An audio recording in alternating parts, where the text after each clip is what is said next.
एक समय की बात है। भारत के बीचों बीच बसे एक छोटे से धूल भरे कस्बे में अर्जुन नाम का एक शांत लड़का रहता था। वह अपनी माँ कांता के साथ रहता था, जो सड़क पर सब्जी बेचती थीं और हर दिन सूरज निकलने से पहले ही उठ जाती थीं। उनका छोटा सा टीन की छत वाला घर एक खुले नाले के पास था, जो बारिश होते ही भर जाता था। लेकिन उस छोटे से घर के अंदर अर्जुन के सपने बिल्कुल भी छोटे नहीं थे। लेकिन उस छोटे से घर के अंदर अर्जुन के सपने बहुत बड़े थे।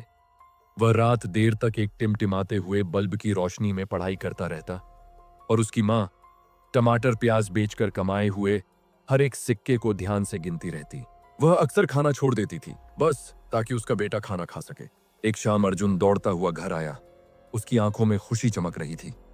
उसके टीचर ने बताया था कि जिले स्तर की गणित प्रतियोगिता होने वाली है और इनाम पूरी पढ़ाई की स्कॉलरशिप। यह वही मौका था जिसका वह लंबे समय से इंतजार कर रहा था। लेकिन जब कांता ने रजिस्ट्रेशन फीस के बारे में सुना तो उसकी उम्मीद भरी मुस्कान फीकी पड़ गई। यह पूरे हफ्ते की कमाई थी, इतनी रकम जो उनके पास बिल्कुल नहीं थी। उस रात उसने कुछ नहीं कहा, लेकिन अर्जुन ने महसूस किया कि कुछ बदल सा गया है। अगली सुबह उसने देखा कि उसकी माँ चुपचाप अपनी चांदी की चूड़ियां उतार रही थी, जो उसकी शादी की आखिरी निशानी थी।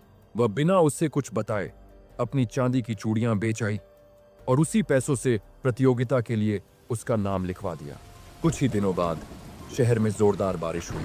बाजार में पानी भर गया था, लेकिन कांता एक दिन की कमाई खोना नहीं चाहती थी, इसलिए वह गंदे कमर तक भरे पानी में घंटों खड़ी रही। उस रात वह बीमार पड़ गई। तेज बुखार हो गया, लेकिन फिर भी अगले दिन वह खुद को जबरदस्ती बाजार ले गई। उसकी ताकत आखिरकार जवाब दे गई और वह गिर पड़ी। उसी समय जब अर्जुन घर पर सवालों में डूबा हुआ था, पड़ोसी मदद के लिए तुरंत दौड़े और उन्हें अस्पताल ले गए। लेकिन इलाज का खर्च बहुत जल्दी बढ़ने लगा। बढ़ते कर्ज को देखकर अर्जुन के मन में गहरी निराशा छा गई। उसने प्रतियोगिता छोड़ने के बारे में सोचा। उसे लगा कि जब उसकी मां तकलीफ में है तब अपने सपने के पीछे भागना स्वार्थी होगा। लेकिन जब वह उससे मिलने गया तो कांता जितनी भी कमजोर थी, उसने उसका हाथ मजबूती से पकड़ लिया। सपने, उसने धीमी आवाज में कहा, डर की वजह से कभी रोकने नहीं चाहिए। उसके शब्द उसकी ताकत बन गए। नई हिम्मत और लगन के साथ अर्जुन प्रतियोगिता में गया। उसे मुश्किल सवालों का सामना करना पड़ा, लेकिन उसका ध्यान जरा भी नहीं डगमगाया। हर एक सवाल हल करते समय उसकी आंखों के सामने अपनी मां का थका हुआ लेकिन उम्मीद से भरा चेहरा आ जाता था। जब आखिरकार नतीजे घोषित हुए तो वह जीत गया था, पहला स्थान। स्कॉलरशिप उसी को मिली। भीड़ तालियां बजाने लगी, लेकिन अर्जुन रुका नहीं। वह जश्न मनाने नहीं ठहरा। वह जितनी तेज दौड़ सकता था उतनी तेज सीधे अस्पताल की ओर दौड़ा। उसने कांता को बिस्तर पर लेटे हुए पाया। वह कमजोर थी, लेकिन उसके चेहरे पर चमकती हुई मुस्कान थी। उसे बहुत गर्व महसूस हो रहा था। उसका बलिदान बेकार नहीं गया था। कई साल बीत गए। उस स्कॉलरशिप की मदद से अर्जुन एक सफल इंजीनियर बन गया।